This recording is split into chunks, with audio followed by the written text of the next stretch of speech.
صل على رسوله الكريم. أما بعد فأعوذ بالله من الشيطان الرجيم. بسم الله الرحمن الرحيم. كلا بل لا تكرمون اليتيم ولا تحاضون على طعام المسكين وتأكلون التراث أكلا لما وتحبون المال حبا جما. اللهم صل على محمد وعلى آل محمد كما صليت على إبراهيم وعلى آل إبراهيم إنك حميد مجيد. اللهم بارك على محمد وعلى آل محمد كما باركت على إبراهيم وعلى آل إبراهيم إنك حميد مجيد. نہایت واجب الاحترام معزز سامعین کرام، اس وقت میں اور آپ اپنے پیر و مرشد شیخ طریقت متکلم اسلام حضرت مولانا محمد الیاس محمد حافظہ اللہ تعالیٰ کی خانقاہ حنفیہ میں موجود ہیں۔ خانقاہ میں آنے کا مقصد اپنے عقائد و مسائل اور اپنے اعمال کی اصلاح ہوتا ہے کہ ہمارے عقائد اور مسائل بھی درست ہو جائیں اور ہمارے اعمال بھی درست ہو جائیں۔ ہمارے اعمال میں جو کمی ہے، جو کوتاہی ہے، یا ہماری ذات میں جو کمی اور کوتاہی ہے، اس کو ہم دور کریں۔ یہ خانقاہ میں آنے کا بنیادی مقصد ہے کہ یہ جو کمی اور کوتاہی ہے، اس کو دور کرنے کے دو طریقے ہیں۔ ایک طریقہ یہ ہے کہ جو ہمارے اعمال کو جانتا ہے، دیکھتا ہے،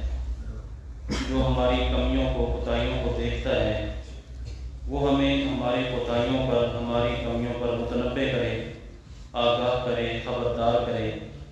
اور ہم اس کی بات کو سن کر، سمجھ کر اپنی ان کمزوریوں کو، ان کوتاہیوں کو دور کریں۔ ایک طریقہ یہ ہے۔ دوسرا طریقہ یہ ہے کہ ہم اپنی کمی اور کوتاہی کو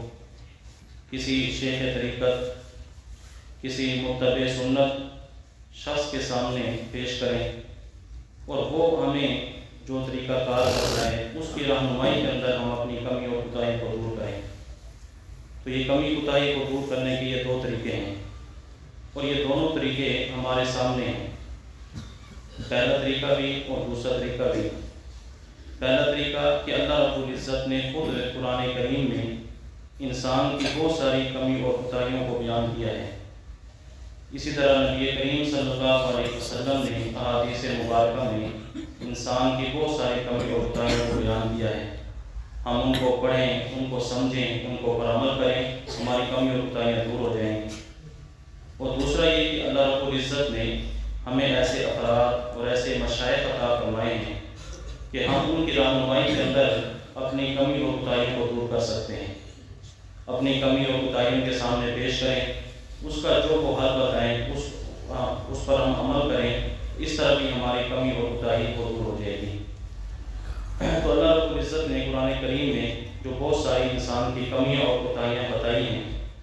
جو آیات میں نے آپ حضرات کے سامنے تلاوت کی ہیں، سورہ فجر کی 4 آیات، ان 4 آیات میں اللہ رب العزت نے انسان کی 4 کوتاہیوں کو بیان کیا ہے۔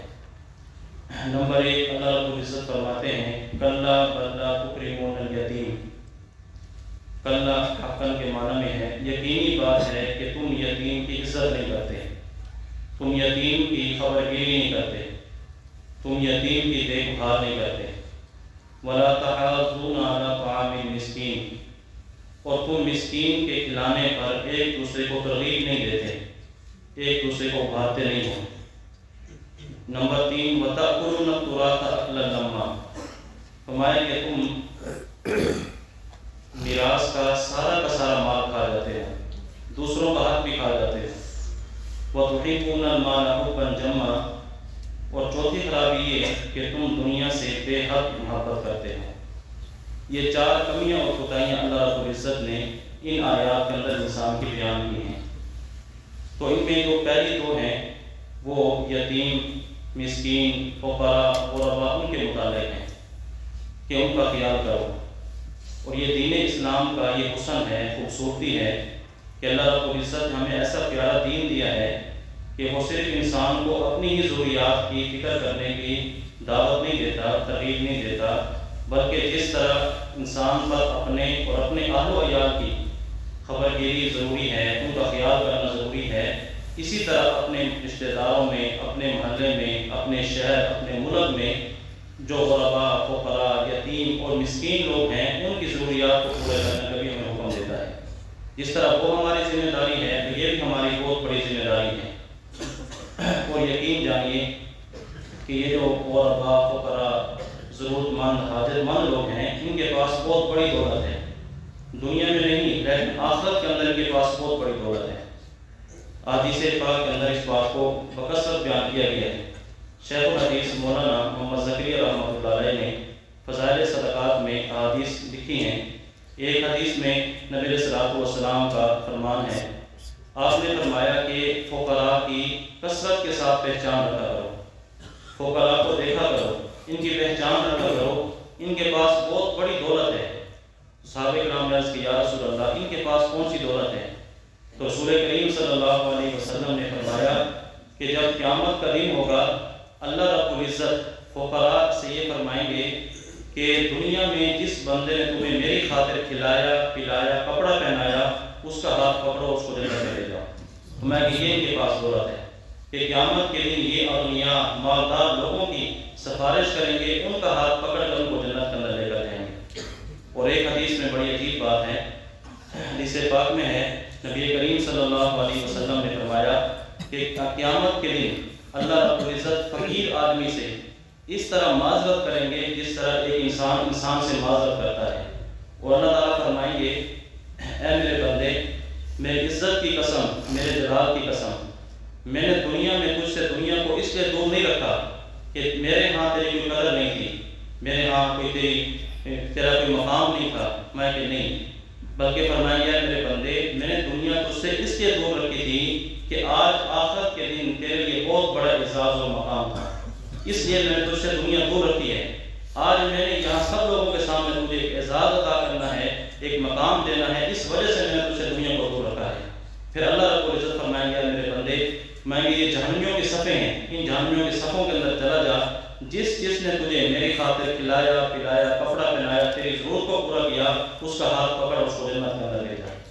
تو دیکھیے ان کے پاس بہت بڑی دولت ہے جو اللہ رب العزت نے، اور اصل دولت وہی ہے جو انسان کو جہنم سے بچا کے انسان کو جنت میں لے جائے۔ تو اس لیے آپ نے فرمایا کہ ان کے پاس بہت بڑی دولت ہے، کثرت کے ساتھ ان کو نگاہ رکھا کرو، دیکھا کرو، فقراء کی پہچان رکھا کرو۔ اور دوسری بات یہ ہے کہ جو غرباء، فقراء، اس طرح ان کے چھوٹے جو بچے ہوتے ہیں، یتیم بچے، ان کے منہ سے جو دعا نکلتی ہے، ان کے منہ سے جو کلمات نکلتے ہیں، اللہ تعالیٰ کے یہاں کا بہت بڑا مقام ہے۔ اللہ رب العزت ان کو خالی نہیں بھیجتے، جس یتیم بچے کی، فقیر غریب بچے کے منہ سے جو دعا نکل جائے اللہ رب العزت اس کو پورا فرماتے ہیں۔ اس کے اوپر ایک کتاب ہے المستطرف فی کل فن مستظرف کتاب ہے، اس کتاب کے اندر ایک واقعہ لکھا ہے، حضرت عبداللہ بن مبارک رحمۃ اللہ علیہ جو بہت بڑے محدث، بہت بڑے فقیہ، امام اور بہت بڑے مجاہد گزرے ہیں۔ حضرت عبداللہ بن مبارک رحمۃ اللہ علیہ فرماتے ہیں کہ ایک مرتبہ میں نے خواب دیکھا، مجھے خواب میں نبی کریم صلی اللہ علیہ وسلم کی زیارت ہوئی۔ نبی کریم صلی اللہ علیہ وسلم نے فرمایا کہ فلاں علاقے شام میں چلے جاؤ، وہاں پر ایک ابراہیم نام کا ایک بندہ رہتا ہے، اس کو جا کر یہ خوشخبری سنا دو، یہ پیغام پہنچا دو کہ قیامت کے دن جنت میں تمہارا گھر ہمارے نبی کے گھر کے قریب ہوگا۔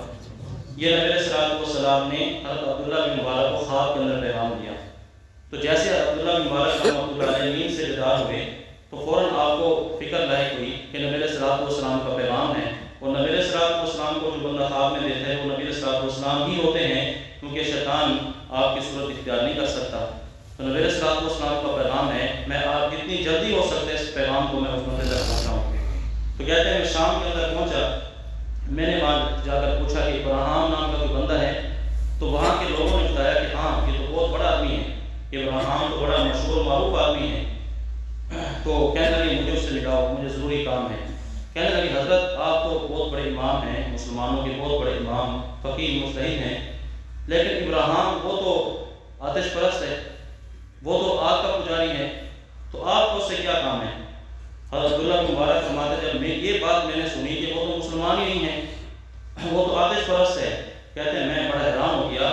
کہ وہ کافر ہے اور نبی علیہ الصلوۃ والسلام یہ پیغام دے رہے ہیں کہ اس بندے کو جا کر یہ بتا دو کہ تمہارا گھر جنت میں میرے گھر کے قریب ہوگا۔ تو کہتے ہیں میں بڑا حیران ہوا، میں نے کہا چلو میں 2-4 آدمی اور سے پوچھتا ہوں۔ کہتے ہیں مزید جب میں نے 2-4 ساتھیوں سے پوچھا، تحقیق کی، تو سب نے یہ بتایا کہ وہ مسلمان نہیں ہے، وہ تو کافر ہے، آتش پرست ہے۔ تو عبداللہ بن مبارک فرماتے ہیں میرا دل چاہا کہ میں یہیں سے واپس چلا جاؤں کہ جب یہ بندہ مسلمان نہیں ہے، کافر ہے، تو لیکن پھر سوچا کہ نبی علیہ الصلوۃ والسلام کا پیغام ہے تو میں اس بندے سے مل کر جاتا ہوں۔ کہتے ہیں میں اس بندے کے پاس پہنچا، وہاں جب پہنچا تو واقعی بہت مالدار آدمی تھا، اس کے وہاں پر دربان موجود ہیں، نوکر چاکر وہاں موجود ہیں۔ مجھے جب اس کے پاس لے جایا گیا، اس کے پاس جب میں اندر کمرے کے اندر پہنچا تو دیکھا کہ بہت ضعیف عمر کے اندر پہنچ چکا ہے، بہت بوڑھا ہو چکا ہے، اس کے یہ جو آبرو ہیں یہ بالکل آنکھوں کے اوپر گرے ہوئے ہیں، اتنا بوڑھا ہو چکا ہے، ایسے وہ اپنی جو ہے نا اس طرح آنکھیں اٹھا کر دیکھتا تھا، اس عمر کے اندر پہنچ چکا ہے۔ تو بہت خوش ہوا، کہنے لگا حضرت میں آپ کے آنے پر بہت خوش ہوں کہ آپ میرے پاس آئے ہیں۔ تو امام عبداللہ مبارک فرمانے لگے کہ میں نے ان سے کہا کہ یہ جو بندے بیٹھے ہیں کو باہر بھیجیں، میں نے آپ سے ایک ضروری بات کرنی ہے، میں ایک ضروری بات کرنے کے لیے آپ سے آیا ہوں۔ اس نے بندوں کو باہر بھیج دیا۔ تو امام عبداللہ مبارک نے اس کو یہ خواب سنایا کہ میں نے اس طرح میں نے ایک خواب دیکھا ہے، تو وہ تیرا کون سا عمل ہے جس کی وجہ سے نبی علیہ الصلوۃ والسلام نے اتنی بڑی بشارت دی ہے اور مجھے پیغام دیا خواب کے اندر کہ جا کر ان تک پہنچاؤ۔ تو وہ کہنے لگا کہ حضرت بات یہ ہے کہ میرے ہاں 2 بیٹے اور 2 بیٹیوں کی شادی تھی،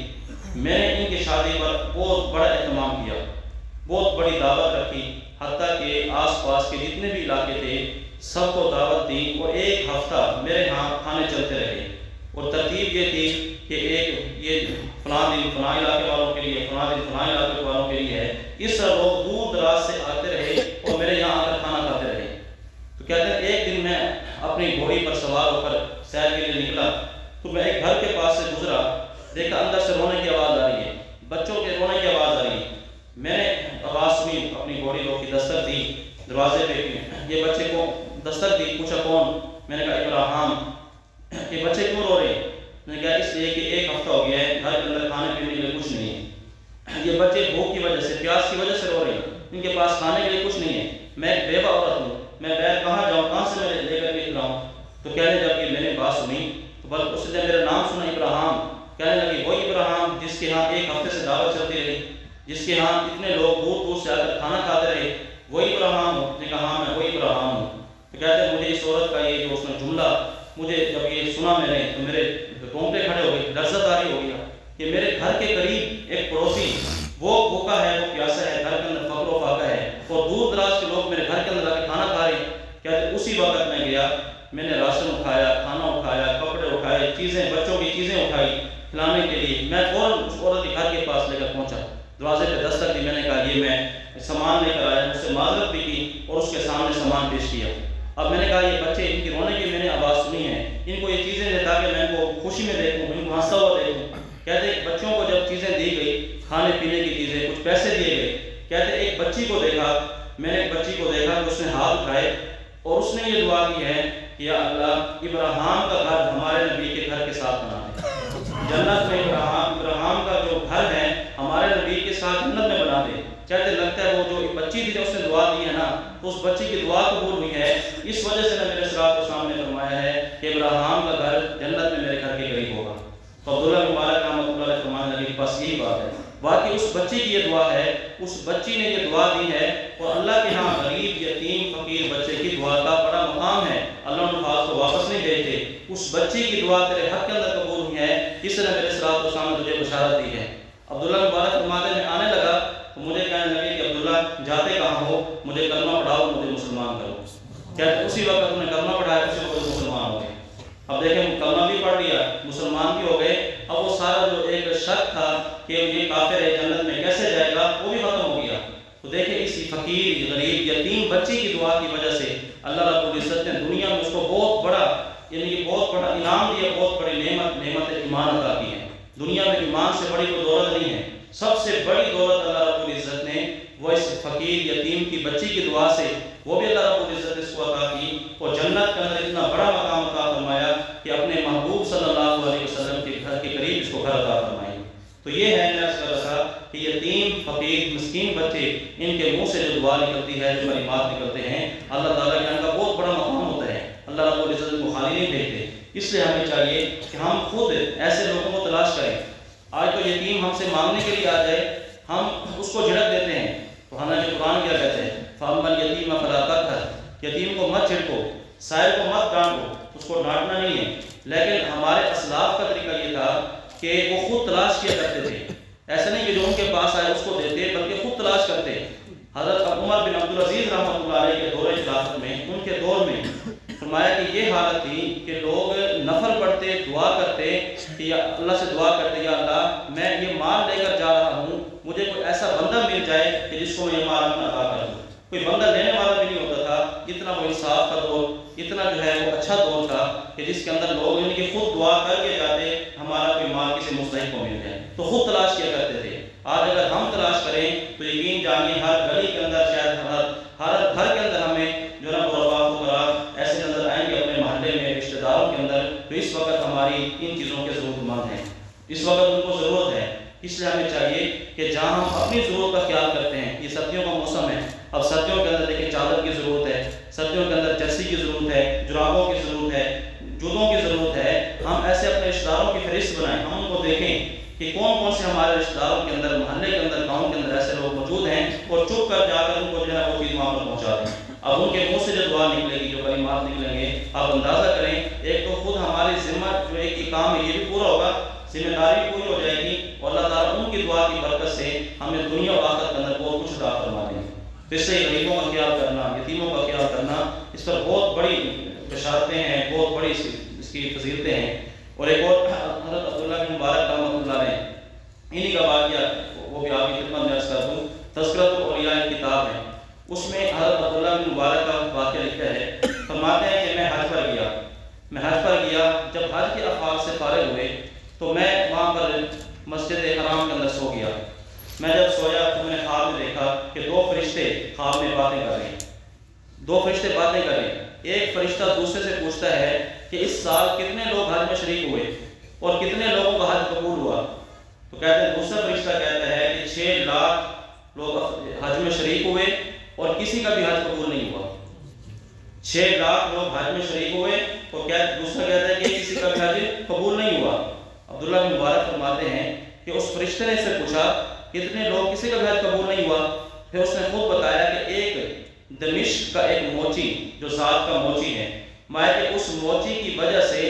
اللہ نے اس موچی کا حج بھی قبول کر لیا، اور اس کی وجہ سے 6 لاکھ افراد کا حج بھی قبول کر لیا۔ ایک موچی جو حج میں شریک بھی نہیں ہوا، دمشق میں رہتا ہے، اس کی وجہ سے اللہ تعالیٰ نے 6 لاکھ لوگوں کا حج قبول کر لیا۔ عبداللہ بن مبارک فرماتے ہیں کہ جب میں بیدار ہوا، میں فوراً جو ہے نا اس کو فکر مجھے لاحق ہوئی کہ میں اس بندے کے پاس پہنچوں، اس بندے سے جا کر ملاقات کروں، اس کی زیارت کروں کہ واقعی یہ بندہ وہاں پر موجود ہے۔ تو خواب دیکھ کر بڑے حیران ہوئے، کہتے ہیں میں جب دمشق کے اندر پہنچا، میں اس موچی کے پاس پہنچا، اس کو جا کر میں نے یہ خواب سنایا اور اس سے وجہ پوچھی کہ وجہ کیا ہے کہ آپ کی وجہ سے اللہ رب العزت نے 6 لاکھ حاجیوں کا حج قبول کر لیا۔ تو کہتے ہیں اس موچی نے مجھے واقعہ سنایا، کہنے لگا کہ میری بہت عرصے سے تمنا تھی، بہت عرصے سے میری خواہش تھی کہ میں حج کروں، بیت اللہ کی زیارت کروں۔ میں نے اس کے لیے تھوڑے تھوڑے پیسے جمع کیے، تو میں نے کچھ مقدار پیسوں کی جمع کر لی، یہ تھا کہ جب پیسے زیادہ ہو جائیں گے میں حج پہ چلا جاؤں گا، لیکن ابھی میرے پاس پیسے پورے نہیں ہوئے تھے۔ کہتے ہیں ایک مرتبہ ہمارے پڑوسی کے یہاں سے کھانا پکنے کی خوشبو آئی، بہت عمدہ خوشبو تھی، تو میرے گھر والے نے مجھے کہا کہ آپ ان کے پاس جائیں، ان سے کچھ کھانا لے کر ہم بھی کھائیں۔ کہتے ہیں میں ان کے گھر پر گیا، میں نے دستک دی، وہ جو پڑوسی بہر آیا، میں نے اس سے کہا کہ آج آپ سالن بنا رہے ہیں، کھانا پکا رہے ہیں، کچھ ہمیں بھی دے دیں، ہمیں بھی کھلا دیں۔ تو کہتے ہیں اس موچی نے، اس بندے نے مجھے یہ کہا، کہنے لگا کہ یہ کھانا ہمارے لیے تو جائز ہے لیکن تمہارے لیے جائز نہیں ہے، یہ ہم تو کھا سکتے ہیں، تم نہیں کھا سکتے۔ کہتے ہیں میں بڑا حیران ہوا کہ خود کھا رہے ہیں، ہم کیوں نہیں کھا سکتے؟ وہ کہنے لگا کہ ایک ہفتے سے ہمارے گھر میں فقر و فاقہ ہے، ایک گھر سے میں نے اور میرے اہل و عیال نے کچھ نہیں کھایا، میں کسی جگہ سے مردار گدھا لے کر آیا ہوں، تو اس گدھے کو پکا کر ہم کھانا کھائے ہیں، اس لیے کہ ہمارے لیے تو جائز ہے کہ ہم مستر مجبور ہیں، تمہارے لیے تو جائز نہیں ہے۔ کہتے ہیں جب اس نے یہ بات کی، کہتے ہیں میں میرے جسم پر لرزہ طاری ہو گیا، میرے جسم کے رونگٹے کھڑے ہو گئے، تو میں نے جتنی پونجی جمع کی تھی حج کے لیے، میں نے سارے کے ساری اس کو ادا کر دی۔ میں نے کہا یہ معذرت بھی کی کہ آپ میرے پڑوس میں رہتے ہیں، میں آپ کا خیال نہ کر سکا، تو کہتے ہیں جو میرے پاس پیسے حج کے لیے میں نے جمع کیے تھے وہ سارے کے سارے پیسے میں نے اس کو دے دیے۔ تو عبداللہ بن مبارک رحمہ اللہ علیہ فرماتے ہیں کہ میں نے کہا کہ واقعی فرشتہ سچ کہتا ہے۔ واقعی وہ فرشتہ سچ کہتا تھا کہ 6 لاکھ آدمیوں نے حج میں شرکت کی ہے، کسی کا حج قبول نہیں کیا، اللہ تعالیٰ نے اس موچی کی وجہ سے اس کو بھی حج کا ثواب دے دیا، اور اس کی وجہ سے اللہ تعالیٰ نے باقی 6 لاکھ آدمیوں کا حج بھی قبول کر لیا۔ اس سے آپ اندازہ کریں کہ پڑوسیوں کا خیال کرنا، غریبوں کا، یتیموں کا، مساکین کا، ضرورت مند لوگوں کا خیال کرنا، اس کتنی بڑی اس کے اوپر فضیلتیں ہیں، کتنی اس کی بشارتیں ہیں۔ اس ہمیں چاہیے کہ ہم اپنے علاقے کے اندر، اپنے محلے کے اندر ایسے لوگ دیکھیں، خود تلاش کریں۔ ضرورت مند کی ضرورت کو پورا کرنا یہ بہت بڑی اللہ تعالیٰ کی اللہ تعالیٰ کا احسان ہے۔ انسان کو اوپر اگر انسان اس کو پرمٹ کر دیتا ہے۔ تو یہ چونکہ سردی کا موسم ہے آج کل، چونکہ یہ سردی بہت زیادہ ہے، تو اس سے میں اس مناسبت سے آپ کی خدمت میں چند باتیں عرض کی ہیں کہ ہم اس چیز کو دیکھیں، اس چیز کا خیال کریں۔ اللہ تعالیٰ مجھے بھی آپ کو بھی یہ بات سمجھنے کے عمل کرنے کی توفیق عطا فرمائے۔ واخر دعوانا الحمدللہ۔